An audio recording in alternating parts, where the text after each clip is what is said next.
2025 के CBSE class 10th में लगभग 23.8 लाख स्टूडेंट ने एग्जाम दिया,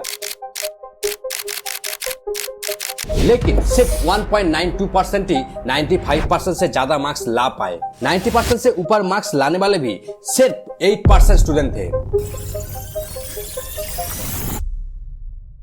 पास परसेंटेज हाई है, क्लास 10th में 93.66%, क्लास 12th में 88.39%, लेकिन टॉपर कैटेगरी में 90% प्लस या 95% प्लस में बहुत ही कम स्टूडेंट पहुंच पाते हैं।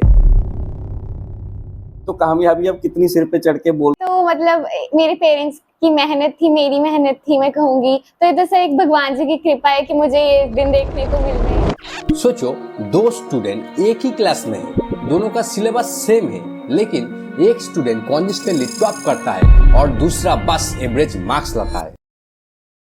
क्यों इतना डिफरेंस होता है? क्या टॉपर्स कोई इनबॉर्न जीनियस होते हैं या फिर उनके पढ़ाई करने का तरीका ही अलग होता है? क्या टॉपर्स के पास कोई सीक्रेट फॉर्मूला होते हैं जो बाकी स्टूडेंट को नहीं पता, या फेलियर का डर ही उन्हें टॉप तक ले जाता है? आखिर क्यों ऐसा होता है? इसके पीछे सच क्या है? आज मैं आपको वो ही 7 सीक्रेट स्ट्रेटेजीज बताऊंगा जो आईआईटी, यूपीएससी और board exam toppers secretly use करते हैं। ये सिर्फ थ्योरी नहीं, साइंटिफिकली प्रूवन हैक्स है जो एक एवरेज स्टूडेंट को भी टॉपर बना सकती है। अगर आप सच में अपने लाइफ बदलना चाहते हैं तो ये वीडियो आपके लिए गेम चेंजर है।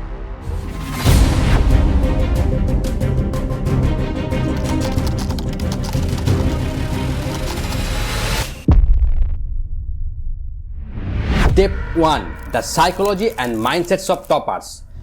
टॉपर्स का सबसे बड़ा सीक्रेट है उनका ग्रोथ माइंडसेट या सीखने का जुनून होता है। जब एक नॉर्मल स्टूडेंट कोई डिफिकल्ट टॉपिक देखकर कहता है ये तो मुश्किल है, मुझसे नहीं होगा, वो ही टॉपर का माइंडसेट होता है, ये मेरे लिए नया चैलेंज जैसा है, मुझे बस समझना है ये कैसे काम करता है। टॉपर्स फेलियर से नहीं डरते बल्कि उससे सीखकर और बेहतर करते हैं। वो क्यूरियस होते हैं, सिर्फ रट्टा नहीं मारते बल्कि कॉन्सेप्ट को डीपली समझने की कोशिश करते हैं और हर प्रॉब्लम का सॉल्यूशन ढूंढने की आदत होती है। हर टॉपर्स में एक कॉमन चीज होती है, वो है डिसिप्लिन। मोटिवेशन कभी कभी कम हो सकता है लेकिन डिसिप्लिन हमेशा काम करता है। Every day you upgrade your phone, you update your apps, you refresh your feed. But when was the last time you upgraded your mind? Because the truth is simple. Your life only changes when your mindset does. अब तक हमने देखा कि topper का growth mindset, discipline और सीखने का जुनून उन्हें अलग बनाया, लेकिन सिर्फ माइंडसेट से सक्सेस मिल जाएगा? अगर ऐसा होता तो हर कोई टॉपर्स होता। असली फर्क पड़ता है एक्शन लेने से, और एक्शन तभी इफेक्टिव होता है जब उसके पीछे एक सॉलिड स्ट्रेटेजी हो। और इसलिए आता है step 2, smart goal setting with reverse engineering. क्या आप बिना मैप के कहीं भी पहुंच सकते हैं? बिल्कुल नहीं। तो एग्जाम में बिना एक सॉलिड गोल के हाईएस्ट मार्क्स कैसे ला सकते हैं? एक टॉपर और एक एवरेज स्टूडेंट के बीच का बिगेस्ट डिफरेंस होता है उसका माइंडसेट। बट ज्यादातर स्टूडेंट बस बिना किसी प्लानिंग के पढ़ाई करते हैं, लेकिन टॉपर्स फ्यूचर से प्रेजेंट तक का पूरा प्लान बनाते हैं। एक रियल लाइफ एग्जांपल लो, अगर किसी को 95% स्कोर करना है तो वो पहले एनालाइज करेगा कि कौन सी सब्जेक्ट में कितने मार्क्स लाने हैं, फिर उसके बेसिस पे daily and weekly target set करेगा। What are smart goals? सबसे पहले समझते हैं स्मार्ट गोल्स क्या होते हैं। स्मार्ट फॉर्मूला का एस होता है, एस फॉर स्पेसिफिक। अपने गोल को क्लियर और वेल डिफाइंड रखे। एग्जाम्पल, मुझे फिजिक्स के 5 चैप्टर्स कंप्लीट करने हैं अगले 7 दिन में। M for measurable, progress track करना जरूरी है, जैसे रोज 2 घंटा फिजिक्स के लिए डेडिकेट करूंगा। A for achievable, goal realistic होना चाहिए, जैसे एक दिन में 1 चैप्टर रिवाइज करना। आर फॉर रेलिवेंट, ये गोल आपके ओवरऑल एम के साथ अलाइन होना चाहिए, जैसे एग्जाम क्लियर करना। टी फॉर टाइम बाउंड, गोल के लिए एक डेडलाइन जरूर सेट करें, जैसे फिजिक्स का सिलेबस 20 मार्च तक खत्म करना है। अब बात करते हैं रिवर्स इंजीनियरिंग की, जो स्मार्ट गोल्स को और भी ज्यादा इफेक्टिव बनाता है। इस टेक्निक में हम एंड रिजल्ट से शुरू करते हैं और स्टेप बाय स्टेप पीछे चलते हैं। नंबर 1, एंड गोल डिफाइन करें। सबसे पहले अपना फाइनल टारगेट डिसाइड करें, जैसे बोर्ड एग्जाम में 90% स्कोर करना या जेईई एडवांस क्वालिफाई करना। नंबर 2, एग्जाम पैटर्न समझिए। पहले एग्जाम का फॉर्मेट और मार्किंग स्कीम समझना जरूरी है, जैसे एमसीक्यूज, लॉन्ग आंसर्स या नेगेटिव मार्किंग का स्ट्रक्चर क्या है। Number 3, high priority topics identify करें। प्रीवियस ईयर पेपर एनालाइज करके उन टॉपिक्स पे फोकस करें जो एग्जाम में फ्रीक्वेंटली आते हैं। नंबर 4, प्रैक्टिस पेपर से शुरू करें। 1-2 मॉक टेस्ट अटेम्प्ट करके अपनी स्ट्रेंथ और वीकनेसेस आइडेंटिफाई करें और टारगेटेड प्रिपरेशन प्लान शुरू करें। तो दोस्तों, स्मार्ट गोल्स और रिवर्स इंजीनियरिंग का ये कॉम्बिनेशन आपकी प्रिपरेशन को सिस्टमेटिक और इफेक्टिव बनाएगा। लेकिन एक और बड़ी प्रॉब्लम है जो अक्सर स्टूडेंट फेस करता है, भूलने का डर। जो पढ़ा है उसको एग्जाम हॉल में एक्यूरेटली याद करना भी जरूरी होता है और उसके लिए आती है step 3, active recall, Feynman technique and memory palace method. कितनी बार आपके साथ ऐसा हुआ है कि एग्जाम से एक दिन पहले तक सब याद होता है, लेकिन जैसे ही पेपर सामने आता है सब ब्लैंक हो जाता है। ऐसा लगता है जैसे दिमाग ने धोखा दे दिया है। ये होता है इल्यूशन ऑफ लर्निंग। लेकिन टॉपर के साथ ऐसा नहीं होता। उनके पास एक सीक्रेट वेपन होता है जो उन्हें एग्जाम के टेस्ट में भी तुरंत सब याद रखने की पावर देता है, और वो होता है active recall, Feynman technique and memory palace method. अगर आप भी चाहते हैं जो पढ़ा है वो बिना किसी कॉन्फ्यूजन के याद आए और आप एग्जाम में कॉन्फिडेंटली लिख सके, तो ये टेक्निक आपको नेक्स्ट लेवल पे ले जाएगी। एक्टिव रिकॉल एक साइंटिफिकली प्रूवन स्टडी टेक्निक है जिसमें आप एक्टिवली अपने दिमाग से इंफॉर्मेशन को निकालने की कोशिश करते हैं instead of just passively reading और हाईलाइटिंग। ये मेथड आपके लॉन्ग टर्म मेमोरी को इम्प्रूव करता है और कॉन्सेप्ट को डीपली समझने में मदद करता है। मान लीजिए आप फिजिक्स में न्यूटन लॉज ऑफ मोशन पढ़ रही है। पैसिव लर्निंग होता है सिर्फ बुक पढ़ना, नोट लिखना या इंपॉर्टेंट लाइन अंडरलाइन करना। ये सब सिर्फ दिखने और लिखने की प्रोसेस है, लेकिन एक्टिवली याद रखने और समझने में मदद नहीं करती। ये सही तरीका नहीं है। लेकिन एक्टिव लर्निंग होता है आप बुक बंद करके खुद से ही क्वेश्चन पूछते हैं, न्यूटन फर्स्ट लॉ क्या है, फिर बिना देख के उसका आंसर लिखने या बोलने की कोशिश करते हैं। अगर याद नहीं आता तो फिर से रिवाइज करते हैं और दोबारा रिकॉल करने की कोशिश करते हैं। ये प्रोसेस आपके ब्रेन को फोर्स करता है कि इंफॉर्मेशन को एक्टिवली याद करें, जिससे रिटेंशन और अंडरस्टैंडिंग दोनों इंप्रूव होती है। कुछ ऐसा टेक्निक्स होते हैं जिससे एक्टिव रिकॉल मेथड को यूज किया जाता है। जैसे एक फ्लैश कार्ड बनाइए, एक साइड पर क्वेश्चन लिखे और दूसरी साइड पर आंसर। जब आप क्वेश्चन देखते हैं तो आंसर को बिना देख के याद करने की कोशिश करें। प्रैक्टिस टेस्ट करें, मॉक टेस्ट और पास्ट पेपर सॉल्व करके अपनी प्रिपरेशन चेक करें। सेल्फ जनरेटेड क्वेश्चन तैयार करें, अपने नोट से खुद क्वेश्चन बनाइए और उनका जवाब देने की प्रैक्टिस करें। अगर आप किसी भी कॉन्सेप्ट पर अपने ही बनाए हुए सवालों का सही जवाब नहीं दे पा रहे तो इसका मतलब आपको वो कॉन्सेप्ट और डीपली समझना होगा, और यही चेक करने का सबसे पावरफुल तरीका है हिनमैन टेक्निक। इमेजिन एक बच्चे या किसी अनजान इंसान को एक्सप्लेन करने की कोशिश कर रही हो। अगर एक्सप्लेन नहीं कर पा रहे हो तो इसका मतलब आपको समझ नहीं आया। एग्जाम्पल, अगर आप न्यूटन लॉस पढ़ रही हो तो बिना बुक देख के किसी दोस्त को सिंपल लैंग्वेज में समझने की कोशिश करो। ये टेक्निक आपके कॉन्सेप्ट को क्रिस्टल क्लियर कर देगी। आपने कभी सोचा है कि आपको अपना घर बिना किसी एफर्ट के याद होता है? बस इसी प्रिंसिपल पे मेमोरी पैलेस टेक्निक काम करती है। मेमोरी पैलेस एक विजुअलाइजेशन टेक्निक है जिसमें आप इंफॉर्मेशन को एक फैमिलियर जगह जैसे घर या स्कूल के डिफरेंट लोकेशन पर मेंटली प्लेस करते हैं। इस मेथड का यूज करके आप कॉम्प्लेक्स इंफॉर्मेशन को ऑर्गेनाइज और रिकॉल कर सकते हैं। तो मेमोरी पैलेस मेथड कैसे काम करता है? Number 1, choose a familiar place. ऐसी जगह सोचिए जो आपको बिना किसी एफर्ट के याद हो, जैसे आपका घर, स्कूल या कोई well known location. Number 2, create association. हर रूम या स्पेसिफिक लोकेशन को किसी टॉपिक या इंफॉर्मेशन से मेंटली कनेक्ट करें। जैसे फिजिक्स के न्यूटन लॉस को लिविंग रूम में रखें और हिस्ट्री के इंपॉर्टेंट डेट्स को बेडरूम में। Number 3, visualise and recall. जब भी आपको वो इंफॉर्मेशन याद करनी हो, अपने दिमाग में उस जगह का एक मेंटल टूर करें। जैसे ही आप इमेजिन करेंगे वो नॉलेज बिना किसी एक्स्ट्रा एफर्ट के तुरंत याद आने लगेगी। यही टेक्निक मेमोरी चैंपियंस यूज करते हैं ताकि कॉम्प्लेक्स इंफॉर्मेशन को एफर्टलेसली याद रख सके। एक शेड्यूल बनाया और उस हिसाब से पढ़ाई करें। पूरी पढ़ाई नहीं, बट रोज का रोज कंसिस्टेंसी मेंटेन। फोकस करने की बहुत रिक्वायरमेंट है, इसलिए तब से रूटीन बना के फॉलो करा है, तो it is a lot of hard work. तो बस के इंटरव्यू देखता था, वो बताते थे कि 8-9 घंटे ही पढ़ते हैं। मुझे लगता था नहीं, ऐसा नहीं होता होगा, ज़्यादा पढ़ते होंगे 16-17 घंटे, लेकिन खुद अब आगे बता रहा हूँ कि 8-9 घंटे ही पढ़ते थे। सोचो आपने एक इंपॉर्टेंट कॉन्सेप्ट को मेमोरी पैलेस मेथड से याद कर लिया, लेकिन अगर आपने उससे रिवाइज नहीं किया तो क्या होगा? बिल्कुल वही जो अक्सर होता है, कुछ दिन बाद वो याद की गई इंफॉर्मेशन को ढूंढनी पड़ती है और इसलिए आता है step 4, 3 layer revision technique. Research कहता है कि हम 24 घंटे के अंदर 70% इंफॉर्मेशन भूल जाते हैं। यही रीजन है कि टॉपर एक special forgetting card hack use करते हैं जो है 3 layer revision technique. Number 1 first revision, 24 घंटे के अंदर एक बार रिवाइज करो। नंबर 2 सेकंड रिवीजन, 7 दिन बाद उसी टॉपिक को दोबारा रिवाइज करो। नंबर 3 फाइनल रिवीजन, एग्जाम से 1 महीने पहले एक फुल रिवीजन करो।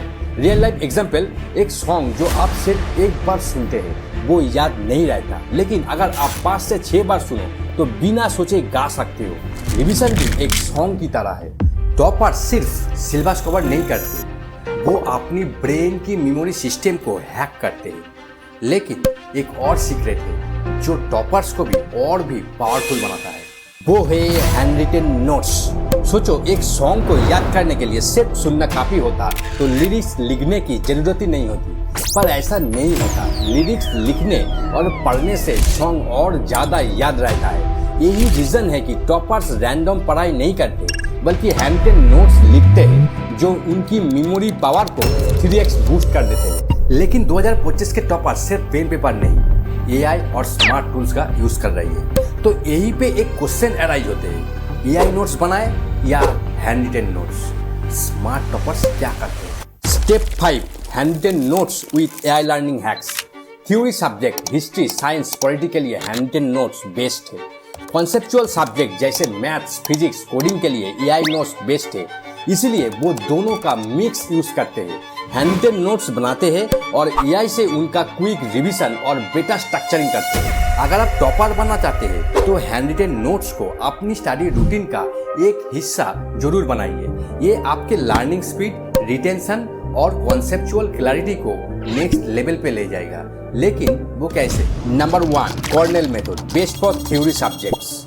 लेफ्ट साइड पे कीवर्ड और क्वेश्चन लिखो, राइट साइड पे एक्सप्लेनेशन और नीचे समरी लिखो।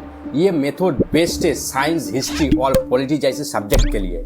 Number 2 flowchart and mind maps, conceptual learning के लिए बेस्ट। फ्लोचार्ट बायोलॉजी केमिस्ट्री जैसे स्टेप बाय स्टेप प्रोसेस के लिए बेस्ट है। माइंड मैप्स कॉम्प्लेक्स कॉन्सेप्ट को विजुअली समझने के लिए यूज करो। Number 3 SQ3R method, self study के लिए बेस्ट है। सर्वे, क्वेश्चन, रीड, रिसाइट और रिव्यू। इस टेक्निक से आपका रिवीजन और रिटेंशन पावर दोनों इंप्रूव होगा। और नोट्स को स्मार्टली ऑर्गेनाइज करना भी जरूरी है, जैसे बुलेट पॉइंट्स और हेडिंग के बेसिस पे शॉर्ट एंड स्ट्रक्चर नोट लिखो। इंपॉर्टेंट कीवर्ड्स को हाईलाइट करो, शॉर्ट फॉर्म्स एंड सिंबल्स का यूज करो जैसे इंक्रीज डिक्रीज। हम सब जानते हैं कि हैंड रिटन नोट्स बनाना टाइम कंज्यूमिंग होता है और कभी कभी पॉइंट मिस भी हो जाते हैं, बट एआई के मदद से आप स्मार्टली नोट्स बना सकते हो जो न सिर्फ कंसाइज होते हैं बल्कि इजी टू रिवाइज भी होते हैं। Tools like ChatGPT, Notion AI, Perplexity AI से आप अपने लेंदी नोट्स को शॉर्ट और क्रिस्प बना सकते हो। आप किसी भी चैप्टर के मेन कॉन्सेप्ट एआई से समराइज करवा सकते हो। बस इनपुट दो, summarise this chapter in simple points. ChatGPT, Canva AI, XMind जैसे टूल से विजुअली अट्रैक्टिव माइंड मैप बना सकते हो। ये कॉन्सेप्ट क्लैरिटी और रिवीजन के लिए बेस्ट होता है। अंकी, क्विजलेस, स्टडी ब्लू जैसे AI tools automatically flash card बना देते हैं जिससे आप इंटरैक्टिव रिवीजन कर सकते हो। ये स्पेस रिपीटेशन टेक्निक यूज करता है जो आपको कॉन्सेप्ट याद रखने में मदद करेगा। ChatGPT या क्विलियन से आप अपनी नोट्स का क्विक MCQ टेस्ट बना सकते हो। बस एआई से पूछो, generate 5 multiple choice question from this topic. तो दोस्तों, handwritten notes AI learning hacks का कॉम्बिनेशन आपकी पढ़ाई को टर्बोचार्ज कर सकता है। यही टेक्निक आपके कॉन्सेप्ट को डीपली एम्बेड करने में मदद करती है। लेकिन एक और बड़ी प्रॉब्लम है, डिस्ट्रैक्शन। आज के टाइम में सोशल मीडिया, नोटिफिकेशन और कांस्टेंट डोपामिन हिट स्टूडेंट की फोकस को वीक बना रहा है। आप चाहे जितने भी स्मार्ट स्टडी टेक्निक यूज कर लो, अगर आपका फोकस वीक है तो रिजल्ट नहीं आएंगे। और इसलिए आता है step 6, unstable focus and dopamine detox. एक बार सोचिए, आप एक स्टूडेंट हो और आपको 2 घंटे का डीप स्टडी सेशन करना है, लेकिन जैसे ही आप किताब खोलते हो आपका दिमाग कहता है एक बार बस इंस्टाग्राम चेक कर लेता हूँ, फिर एक रील, फिर दूसरी, और पता ही नहीं चलता कब आधा घंटा वेस्ट हो गया। ये डोपामिन का इफेक्ट है। अगर आप इससे कंट्रोल नहीं करोगे तो प्रोडक्टिव बनना तो दूर, कुछ भी हासिल नहीं होंगे। Part 1, what is dopamine and how it control your focus. Dopamine एक फील गुड केमिकल है जो जब भी हम कुछ एक्साइटिंग करते हैं तब रिलीज होता है। सोशल मीडिया स्क्रॉल करना, जंक फूड खाना, गेमिंग करना, ये सब एक छोटी सी डोपामिन किक देते हैं। और जब भी आप बोरिंग काम करने बैठते हो, जैसे पढ़ाई या डीप वर्क, तब आपका दिमाग कहने लगता है भाई थोड़ा डोपामिन चाहिए। उसकी रिजल्ट, आप एक बार फोन उठाते हो, फिर और एक बार, और कब पूरा काम वेस्ट हो जाता है पता ही नहीं चलता। तो इसका सोल्यूशन क्या है? Dopamine detox. डोपामिन डिटॉक्स का मतलब ये नहीं है कि आप दुनिया छोड़ दो और हिमालय चले जाओ। सिंपल चीजें फॉलो करो और फोकस लेवल को रिसेट करो। कैसे top achievers like Elon Musk, Virat Kohli और student crack their goals with deep focus. अगर आपको रियल सक्सेस चाहिए तो डिस्ट्रैक्शन पे कंट्रोल लेना होगा। ये रही कुछ हाई परफॉर्मेंस लोगों की स्ट्रेटेजीज। Number 1, digital fasting. एक दिन के लिए या कम से कम कुछ घंटे के लिए सोशल मीडिया, गेमिंग, यूट्यूब और रील से कंप्लीट ब्रेक लो। Number 2, mindful morning. सुबह उठते ही फोन चेक मत करो, पहले 1 घंटा बिना किसी स्क्रीन के बिताओ। मेडिटेशन, जर्नलिंग या सिर्फ नेचर वॉक करो। Number 3, control rewards. अपने ब्रेन को ट्रेन करो कि हार्डवर्क के बाद ही डोपामिन मिले। जैसे अगर मैंने 2 घंटे फोकस किया तभी मैं जाके 10 मिनट इंस्टाग्राम देखूंगा। Number 4, create no phone zone. एक ऐसी जगह चूज करें जहां सिर्फ पढ़ाई या काम होता हो। वो आप फोन ले जाने का स्ट्रिक्ट रूल बनाइए। एग्जाम्पल, स्टडी टेबल, लाइब्रेरी या एक क्वेट कॉर्नर। अगर आप बिना फोन यूज किए अपना टारगेट कंप्लीट कर लेते हैं तो खुद को एक छोटी सी रिवार्ड दे, जैसे 10 मिनट यूट्यूब देखना या फेवरेट स्नैक एंजॉय करना। Number 5, deep work blocks. 25 से 50 मिनट के फोकस सेशन रखो बिना किसी ब्रेक के। पोमोडोरो टेक्निक यूज कर सकते हो। 25 मिनट काम, 5 मिनट ब्रेक। एक दिन के अंदर डिफरेंट टाइम ब्लॉक्स रखो, कब डीप वर्क करना है, कब रेस्ट लेना है। मल्टीटास्किंग अवॉइड करो और एक टाइम पर एक ही चीज पर ध्यान दो। Number 6, accountability partner. किसी दोस्त को बताओ कि आप क्या अचीव करना चाहते हो ताकि वो आपको डिसिप्लिन रख सके। Number 7, sleep and diet. अच्छी नींद और हेल्दी डाइट डायरेक्टली आपके फोकस को इंप्रूव करता है। जंक फूड और लेट नाइट स्क्रॉलिंग बंद करो। एग्जाम्पल, विराट कोहली ने जब फिटनेस और डाइट को प्रायोरिटी दी तभी वो वर्ल्ड क्लास क्रिकेटर बन पाए। इलोन मस्क, स्टीव जॉब्स जैसे लीडर्स भी सिंगल टास्किंग और डीप फोकस यूज करते थे। आप भी अगर डिस्ट्रैक्शन हटा दो तो आपकी परफॉर्मेंस 10x इंप्रूव हो सकती है। कांग्रेचुलेशंस दोस्तों, तुमने डिस्ट्रैक्शन को हरा दिया, माइंड को रिबूट किया और एक लेजर शार्प फोकस डेवलप कर लिया। अब तुम चाहो यही वीडियो छोड़कर जा सकते हो, पर यही वो मोमेंट है जहां एक सबसे बड़ा, सबसे डेंजरस, एक इनविजिबल एनिमी जो बिना वार्निंग के अटैक करेगा। तुम सोच भी नहीं पाओगे और ये तुम्हारी एनर्जी, मोटिवेशन और फोकस को अंदर से खोखला कर देगा। वो एनिमी है स्ट्रेस। जितना ज्यादा तुम अपने लाइफ को अपग्रेड करोगे उतना ही स्ट्रेस का प्रेशर बढ़ेगा। और अगर तुमने इसको कंट्रोल करना नहीं सीखा तो ये साइलेंटली तुम्हें वापस उसी ओल्ड साइकिल में खींच लेगा, डिस्ट्रैक्शन, प्रोक्रास्टिनेशन और सेल्फ डाउट के अंदर। लेकिन टेंशन मत लो, क्योंकि इस वजह से आता है स्टेप 7, एक ऐसी पावरफुल टेक्निक जो तुम्हें अनस्टॉपेबल बनाएगी। Step 7, stress management. कभी आपने सोचा है जब हम छोटे थे पढ़ाई एक एडवेंचर लगती थी, नए चीजें सीखना, नए दोस्त बनाना, पर आज पेरेंट्स के एक्सपेक्टेशन, टीचर्स का प्रेशर और सोसाइटी का कंपटीशन, ये सब मिलके एक बचपन जीने वाला स्टूडेंट को एक टेंशन मशीन बना देते हैं। एक ऐसी मशीन जो बस चलता रहता है बिना किसी इमोशन के। इंडिया में बहुत सारे स्टूडेंट ये सब डेली फेस करते हैं, पर अगर ये स्ट्रेस ज्यादा हो जाए तो क्या हो सकता है? स्ट्रेस सिर्फ एक दुख या टेंशन नहीं होता, ये एक साइलेंट एनिमी है जो धीरे धीरे आपके लाइफ को अफेक्ट करता है। Lack of focus and concentration.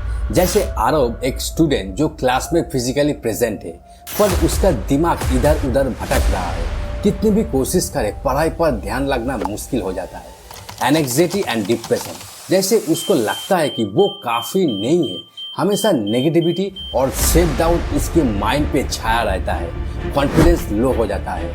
Physical health issues जैसे स्ट्रेस से हेडेचिस, नींद की कमी, इंसोमिया और डाइजेशन की प्रॉब्लम होने लगती है। एनर्जी लेवल लो हो जाता है। इरिटेशन एंड मूड स्विंग्स जैसे छोटी छोटी बातों पे गुस्सा आना, पेशेंस कम हो जाना और दोस्तों या फैमिली से दूरी बढ़ने लगती है। आरोप जैसे हजारों स्टूडेंट इस इनविजिबल प्रॉब्लम से गुजर रही है, पर इसका सॉल्यूशन क्या है, चलिए समझते हैं। Number 1, relaxation and meditation.